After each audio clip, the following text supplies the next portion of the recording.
Assalamualaikum warahmatullahi wabarakatuh. Perkenalkan, kami dari kelompok 8 akan membahas tentang anatomi panggul dan anatomi tengkorak bayi. Sebelumnya, perkenalkan, nama saya Adinda Britania Putri dengan NIM 040. Perkenalkan, nama saya Laveta Aurania Salvina dengan NIM 039. Saya Adelia Supramesti, NIM 037. Saya Nadila Aulia Jawa, NIM 038. Saya Alifati Sadia, NIM 041.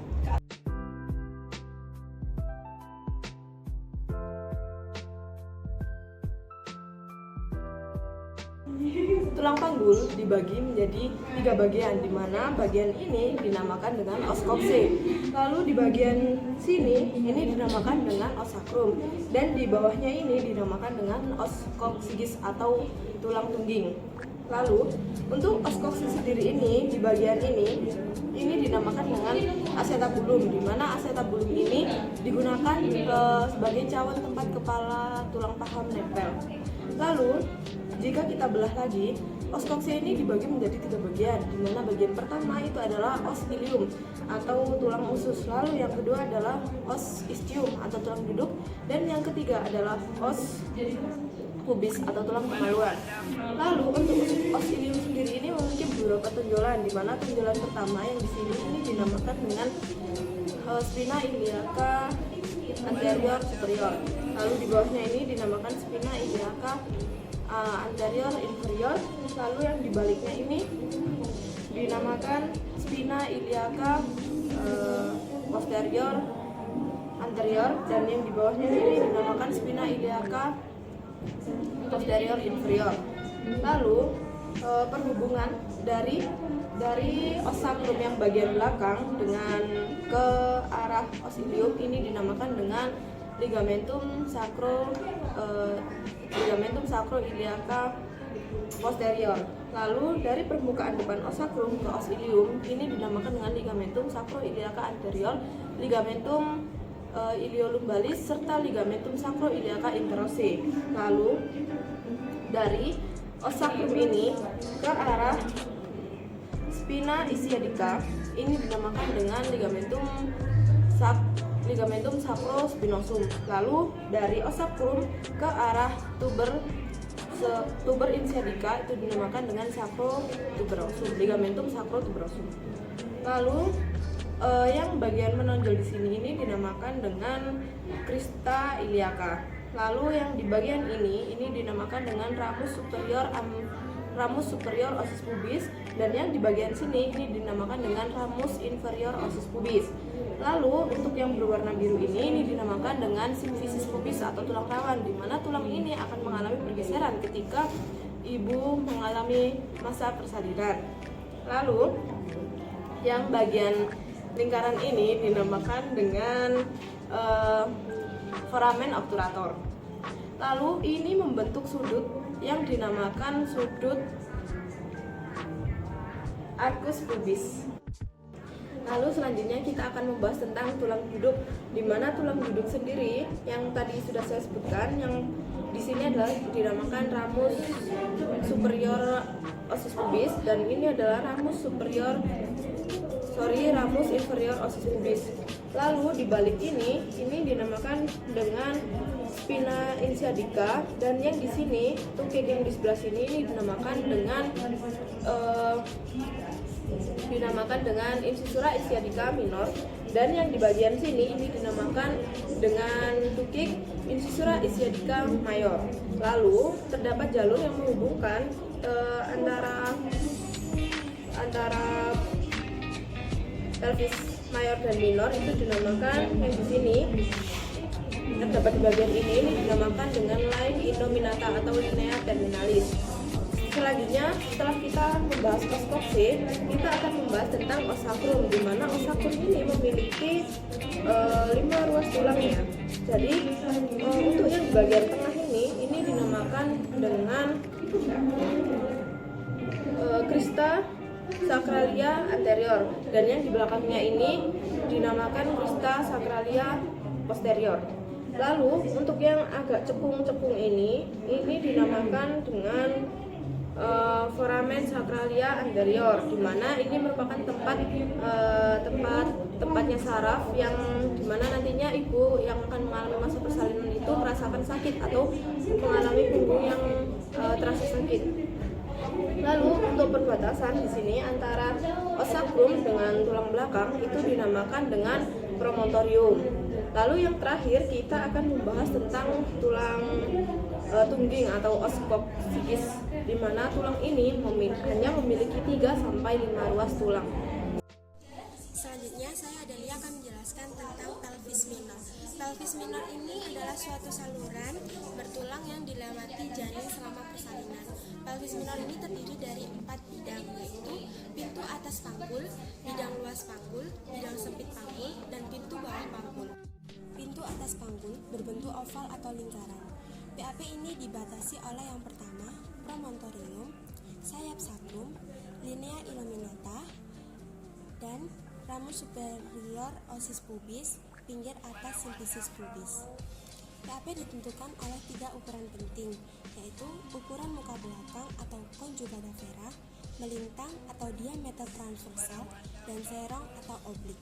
Conjugata vera, batas diameter ini adalah promontorium sampai ke pinggir atas simfisis pubis. Ukuran normalnya adalah 11 cm. Yang kedua, ukuran melintang atau diameter transversal.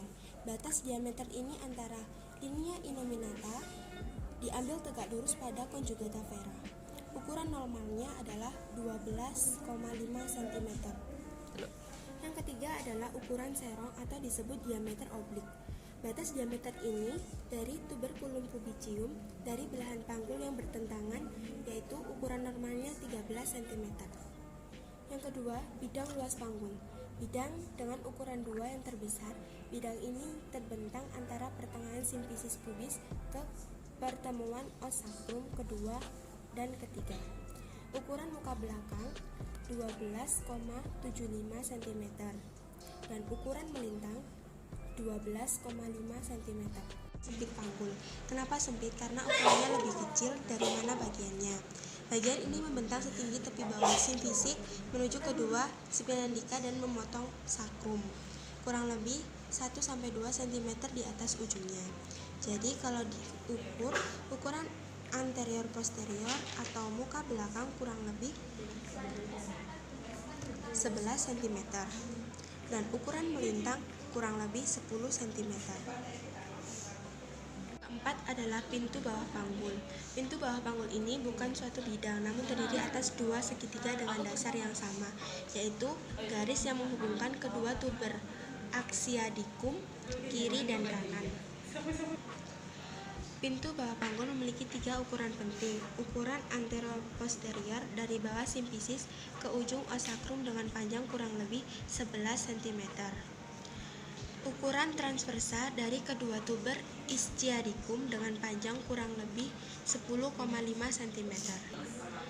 Ukuran diameter sagittalis posterior dari ujung os sacrum sampai ke pertengahan ukuran melintang dengan panjang kurang lebih 7,5 cm. Jelaskan tentang bagian-bagian panggul. Yang pertama di sini merupakan acetabulum. Yang kedua di sini merupakan foramen obturator. Dan yang ketiga di sini merupakan simfisis pubis. Selanjutnya di bawah sini merupakan ligamen sacrotuberosum. Dan yang di atasnya merupakan ligamen sacropinosus.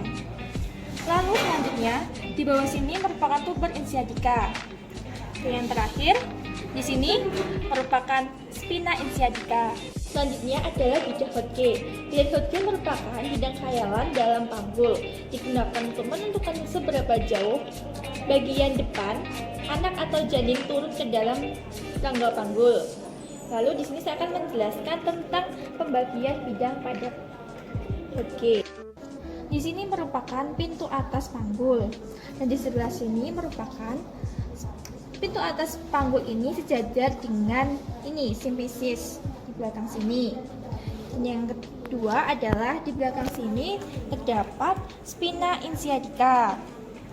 Lalu bagian atas panggul ini sejajar dengan tadi ini, yaitu simfisis dan spina ischiadica di belakang.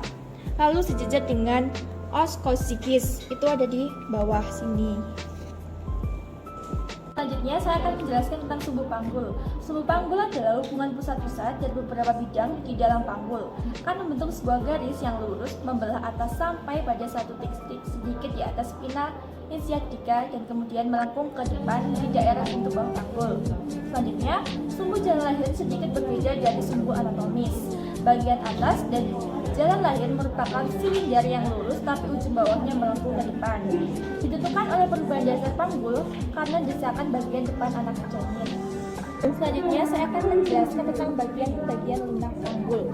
Bagian lunak panggul terdiri atas otot-otot dan ligamentum yang melalui dinding panggul sebelah dalam dan yang menutupi panggul sebelah bawah. Bagian yang menutupi panggul dan bawah membentuk dasar panggul disebut diafragma pelvis. Diafragma pelvis dari dalam keluar terdiri atas vas muscularis yaitu musculus levator ani, dan yang kedua adalah vas membranchiaceae yaitu diafragma urogenital. Selanjutnya adalah ukuran-ukuran pada panggul. Ukuran panggul dapat menentukan apakah persalinan dapat berjalan dengan normal ataupun tidak. Persalinan normal salah satunya ditentukan oleh luasnya jalan lahir, terutama ditentukan oleh bentuk dan ukuran panggul. Ukuran-ukuran panggul dapat diperoleh secara klinis dan pemeriksaan röntgen atau USG. Bidang luas panggul biasanya tidak menimbulkan rintangan karena ukuran-ukurannya yang besar, maka biasanya hanya diukur pada pintu atas panggul, bidang tengah panggul, dan yang terakhir adalah pintu bawah panggul. Di sini saya akan menjelaskan ukuran-ukuran panggul. Ukuran panggul dapat menentukan apakah persalinan berjalan normal atau tidak. Persalinan normal salah satunya ditentukan oleh ukuran dan bentuk panggul. Ukuran-ukuran panggul dapat diperoleh secara klinis atau bisa juga dilakukan ronsen atau USG. Bidang luas panggul biasanya tidak menimbulkan rintangan-rintangan karena ukuran-ukurannya besar. Maka biasanya hanya diukur ada 3, yaitu pintu atas panggul, pintu bawah panggul, dan bidang tengah panggul. Yang pertama yaitu pengukuran klinis pintu atas panggul yaitu conjugata vera. Conjugata vera merupakan ukuran terpenting dalam PAP atau pintu atas panggul yang dapat diukur secara indirect atau tak langsung. Cara menghitung conjugata vera yaitu dengan mengurangi conjugata diagonalis 1,5 sampai dengan 2 cm tergantung dari lebar inklinasi simfisis. Cara mengukur conjugata diagonalis yaitu dengan cara 2 jari, yaitu jari telunjuk dan jari tengah. Jari tengah digerakkan ke atas sampai menyentuh promontorium. Pada panggul yang normal, jari tidak bisa menyentuh sampai promontorium, namun menandakan bahwa CP atau conjugata veranya berukuran cukup besar. Apabila conjugata vera lebih dari 10 cm, maka artinya pintu atas panggul berukuran cukup luas. Selain dengan pengukuran conjugata diagonalis, pemeriksaan dapat dilakukan dengan cara klinis, yaitu ketika kepala janin atau anak dapat melewati PAP, ukuran posisinya dapat melewati PAP, maka dapat disimpulkan bahwa PAP tersebut mencukupi. Yang kedua yaitu pengukuran klinis pada bidang tengah panggul. Pada bidang tengah panggul ini tidak bisa dilakukan secara luar, yaitu harus menggunakan alat atau biasanya dilakukan ronsen atau USG. Yang ketiga yaitu pengukuran klinis pada pintu bawah panggul. Diameter transversal dan diameter sagittalis posterior dan anterior dapat diukur dengan alat pelvimeter dari TOMS. Pengukuran diameter transversal merupakan pengukuran yang kasar karena tubera ischi tertutup oleh lemak dan otot yang berbeda-beda setiap orang. Jika pada pengukuran dihasilkan lebih dari 8 cm, maka dianggap mencukupi. Apa yang kita lakukan saat pemeriksaan dalam periksa dalam? Apakah promontoriumnya teraba atau tidak? Yang kedua, apakah tidak ada tumor pada permukaan belakang simfisis? Yang ketiga, apakah linea innominata teraba seluruhnya atau sebagian? Yang keempat, apakah side walls atau dinding samping lurus, konvergen atau divergen? Karena ukuran yang luas pada inlet tidak perlu diikuti oleh bidang sempit, panggul dan pintu bawah panggul. 5. Apakah spina ischiadica menonjol atau tidak? Yang keenam, apakah osakrum mempunyai inklinasi ke depan atau ke belakang.